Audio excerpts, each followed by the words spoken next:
Hello everyone, welcome back to my YouTube channel. আপনারা কিন্তু জেনে গিয়েছেন ইতিমধ্যে যে পে স্কেল বাস্তবায়ন নিয়ে কিন্তু কোনো আর সন্দেহ নেই। অর্থাৎ পে স্কেল বাস্তবায়ন কিন্তু এখন মীমাংসিত বিষয় হয়ে গিয়েছে। কিন্তু পে স্কেল বাস্তবায়ন হলে সুযোগ সুবিধা কেমন আকারে পাবে এবং বেতন আপনার কতটুকু বৃদ্ধি পেতে পারে এ নিয়ে কিন্তু এখনো সংশয় রয়েছে।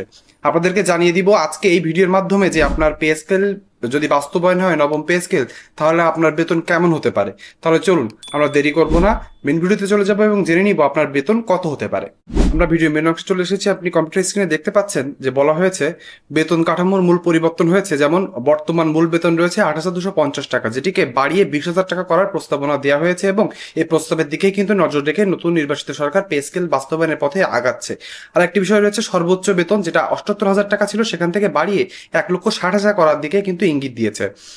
মোট বেতনের বৃদ্ধি পাবে প্রায় ১০০% থেকে ১৪০% পর্যন্ত।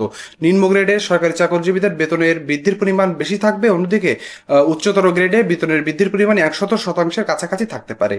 ফলে বাস্তবায়ন হলে অনেক ক্ষেত্রে বেতনের দ্বিগুণের বেশি হওয়ার সম্ভাবনা রয়েছে। অর্থাৎ ১১ থেকে ২০তম গ্রেডের সরকারি চাকরিজীবীদের বেতন কিন্তু দ্বিগুণের বেশি হতে চলেছে। আর একটি বিষয় আসবো যে আমি নিউজ করেছিলাম, আপনাদেরকে জানিয়েছিলাম যে সরকার যে চরম মূল্যস্ফীতির ভিতর দিয়ে যাচ্ছে এবং বৈশ্বিক যে জ্বালানি সংকট রয়েছে, সকল কিছু মিলিয়ে সরকারের পে স্কেল বাস্তবায়নের ক্ষেত্রে একটি দ্বিধাদ্বন্দ্ব রয়েছে। সেটি হলো যে সরকারের কাছ থেকে কিন্তু এমন একটি জিনিস শোনা যাচ্ছিল যে বেতন ৬০ থেকে ৭০% পর্যন্ত বৃদ্ধি হতে পারে। আপনাদেরকে প্রথমে জানিয়ে দিই, ৬০ থেকে ৭০% পরিমাণ বেতন বৃদ্ধির বিষয়টা কিন্তু এখনো ফাইনালাইজ না। অর্থাৎ এটা কিন্তু এখনো ড্রাফট পর্যায়ে রয়েছে। এটা নিয়ে কোনো এখনো মূল নিউজ শোনা যায়নি এবং এটি বাস্তবায়ন হবে কিনা এটি নিয়েও কিন্তু কোনো নিউজ শোনা যায়নি। কিন্তু আমরা জানি যে সরকারের যে অবস্থা রয়েছে, এটি বাস্তবায়ন হলেও আমাদের অবাক হওয়ার কিছু নেই। এজন্য আমরা এখানেও একটু জেনে নিব যে বেতন যদি ৬০ থেকে ৭০% পর্যন্ত বেতন বৃদ্ধি পায়, তাহলে সরকারি চাকরিজীবীদের বেতন কেমন হতে পারে। আপনি এখানে দেখতে পাচ্ছেন যে যদি ৬০% পর্যন্ত বেতন বৃদ্ধি হয়, তাহলে প্রস্তাবিত ১০০ থেকে ১৪০% বৃদ্ধির বদলে ৬০ থেকে ৭০% বৃদ্ধি করা হলে তাহলে বেতন তুলনামূলক অনেক কমে যাবে। অর্থাৎ প্রায় অর্ধেকের কাছাকাছি কিন্তু কমে আসবে বেতন। আপনার যে বর্তমান বেতন রয়েছে সেখান থেকে আপনার বেতন বাড়বে, কিন্তু নবম পে স্কেলের যে চূড়ান্ত সুপারিশ ছিল সেটি যে পরিমাণে বৃদ্ধির ইঙ্গিত দিয়েছিল সেখান থেকে কিন্তু প্রায় অর্ধেক পরিমাণ কমে আসতে চলেছে। সেখানে বলা হয়েছে, এখানে আপনি একটি উদাহরণ দিয়ে দিয়েছি, সেটি হলো বর্তমান বেতন আমরা জানি ২০তম গ্রেডে একজন সরকারি চাকরিজীবী মূল বেতন পান ৮,২৫০ টাকা। তার যদি ৬০% পরিমাণ বেতন বৃদ্ধি পায় তাহলে সেটি বেড়ে দাঁড়াবে প্রায় ১৩,২০০ টাকা এবং ৭০% পরিমাণ বৃদ্ধি পেলে সেটি হবে ১৪,০২৫ টাকা। তাহলে আপনি এখানে কোশ্চেন করতে পারেন যে কোথায় ২০,০০০ টাকা, কোথায় ১৩,০০০, ১৪,০০০ টাকা। হ্যাঁ ঠিক, সরকারি চাকরিজীবীদের বেতন যদি ৬০ থেকে ৭০% কমিয়ে আনা হয়, তাহলে কিন্তু সরকারি চাকরিজীবীদের এই নবম পে স্কেল দিলে তাদের কিন্তু আর্থিকভাবে কোনো লাভবান হবে না। এই দীর্ঘ ১১ বছরের মূল্যস্ফীতির সাথে যদি সরকারি চাকরিজীবীদেরকে মোকাবেলা করতে হয়, তাহলে কিন্তু অবশ্যই সর্বনিম্ন বেতন ২০,০০০ টাকা করতেই হবে। এর কিন্তু কোনোভাবেই ব্যত্যয় ঘটালে হবে না। অন্যদিকে আপনি কি মনে করেন যে সরকার যদি চূড়ান্ত সুপারিশে যে ১০০ থেকে ১৪০% পর্যন্ত রয়েছে এবং সর্বনিম্ন ২০,০০০ টাকা রয়েছে, সেখান থেকে কমিয়ে এনে যদি ৬০ থেকে ৭০% এবং ১৩ থেকে ১৪,০০০ টাকা সর্বনিম্ন বেতন ঠিক করে, তাহলে এটি আপনার মতে যৌক্তিক কিনা? আমি মনে করি এটা কোনোভাবে যৌক্তিক হবে না। কারণ সরকারি চাকরিজীবীদেরকে আশা দেখিয়ে দীর্ঘ ৬ মাস একটি জাতীয় বেতন কমিশন গঠন করে আপনি যদি সেখানে এসে মাত্র বেতনের আগের আগের বেসিক থেকে ৬০ থেকে ৭০% পর্যন্ত মাত্র বৃদ্ধি করেন, তাহলে কিন্তু সরকারি চাকরিজীবীদের সাথে এটি প্রতারণা সামিল বলে আমি মনে করি। আপনি কি মনে করেন কমেন্ট বক্সে অবশ্যই লিখে জানাবেন। সরকারি চাকরিজীবীরা এখন চুপ থাকলে হবে না, আমাদের যেটা মনের যে আশা আকাঙ্ক্ষা রয়েছে সেটি উজাড় করে দিতে হবে। আপনি একটি পোস্ট করতে পারেন, আপনি একটা ইউটিউব চ্যানেলে ভিডিওটি শেয়ার করতে পারেন, ফেসবুক থেকে দেখে থাকলে শেয়ার করতে পারেন, লাইক করতে পারেন, কমেন্ট করতে পারেন, আপনার মনের অবস্থা জানাতে হবে। অর্থাৎ আপনারা সকলে জানেন, বাচ্চা যত সময় পর্যন্ত না কাঁদবে তার বাবা মা কিন্তু তাকে খাবার দিবে না। এই জন্য সরকারি চাকরিজীবীদেরকে অবশ্যই ভোকাল হতে হবে, তাদেরকে নিজের দাবি এবং তাদের যে সঙ্গত দাবি রয়েছে সেগুলো বাস্তবায়নের জন্য যতটুকু করা প্রয়োজন ততটুকু করতে হবে। ভিডিওর এই অংশে এসে আমরা জেনে নিব, আপনি এখানে একটি ফটো কার্ড দেখতে পাচ্ছেন যেখানে বলা হয়েছে যে আমার ইউটিউব থেকে যারা আমার ভিডিও দেখে থাকেন তার প্রায় ৭২ ভাগ মানুষ আমার ইউটিউব চ্যানেলটি সাবস্ক্রাইব করেন না।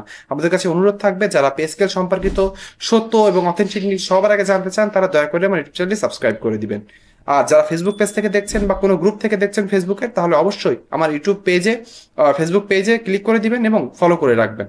আমার ইউটিউব এবং ফেসবুক পেজের নাম এডুকেশন হাব বিডি। অন্য কোথাও থেকে দেখে থাকলে আপনি আমার এই মেন ইউটিউব এবং মেন ফেসবুকে চলে আসবেন। আম, সর্বোচ্চ বেতন আমরা জানবো না, সর্বোচ্চ বেতন 60% পর্যন্ত বৃদ্ধি পেতে পারে, কিন্তু সর্বনিম্ন বেতন কিন্তু মিনিমাম যদি বৃদ্ধিও পায় 70% বৃদ্ধি পাবে এবং সেটি 14,000-এর কাছাকাছি চলে যাবে। আপনি কি মনে করেন এই বেতনে কোনোভাবে সরকারি চাকরিজীবী বেঁচে থাকতে পারবে কিনা? 6 জনের সদস্য নিয়ে অবশ্যই কমেন্ট বক্সে জানাবেন। এখন আমরা এসে জানবো বেতনের অনুপাত ও বৈষম্য কমানো। সর্বোচ্চ সর্বনিম্ন বেতনের অনুপাত নির্ধারণ করা হয়েছে 1:8, যেটি ছিল আগে অনুপাত ছিল 1:4, 1:9.4। অর্থাৎ এখান থেকে কিন্তু একটু বৈষম্য কমানো হয়েছে, কিন্তু আমরা মনে করেছিলাম বৈষম্য আরো কমে আসবে। বৈষম্য যদি 1:6 হতো বা 7 হতো তাহলে কিন্তু খুবই ভালো হতো। তবুও সরকারি চাকরিজীবীদের দীর্ঘদিনের নবম পে স্কেল বাস্তবায়ন হতে চলেছে, এতেই আমরা খুশি। আস্তে আস্তে প্রত্যেকটা পে স্কেলে বৈষম্য কমে আসবে এবং সরকারি চাকরিজীবীরা দিন শেষে লাভবান হবে, এটা আমরা চাই। এখানে বলা হয়েছে লক্ষ্য উচ্চপদস্থ ও নিম্নপদস্থ কর্মচারীদের মধ্যে বৈষম্য কমানো, নতুন বেতন কাঠামো তুলনামূলকভাবে নিচের গ্রেডের কর্মচারীদের বেশি উপকৃত করতে পারে, সেটাই আমরা জানি। অবশ্য নিম্ন গ্রেডের কর্মকর্তা কর্মচারীদের বেশি উপকার করবে এই বেতন গ্রেড।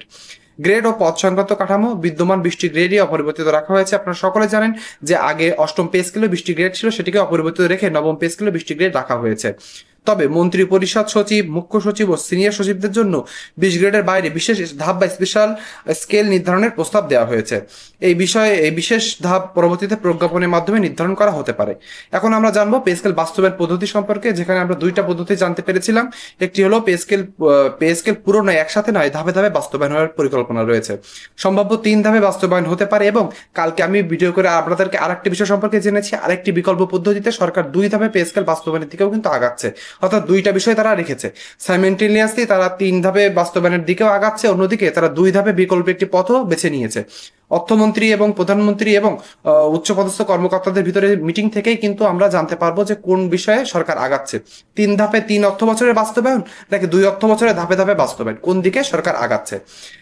আমরা এখন এসে জেনে নিব কমিশন এবং প্রক্রিয়া। এটা আপনাদেরকে ছোট করে জানিয়ে দিই, জাকির আহমেদ স্যারের মাধ্যমে কিন্তু জাতীয় বেতন কমিশন গঠন করা হয়েছিল। সেখানে 23 সদস্যের একটি কমিটি ছিল এবং প্রতিবেদন জমা দেওয়া হয়েছিল 21শে জানুয়ারি, সেটি আমাদের তৎকালীন প্রধান উপদেষ্টা ডক্টর মোহাম্মদ ইউনূসের কাছে।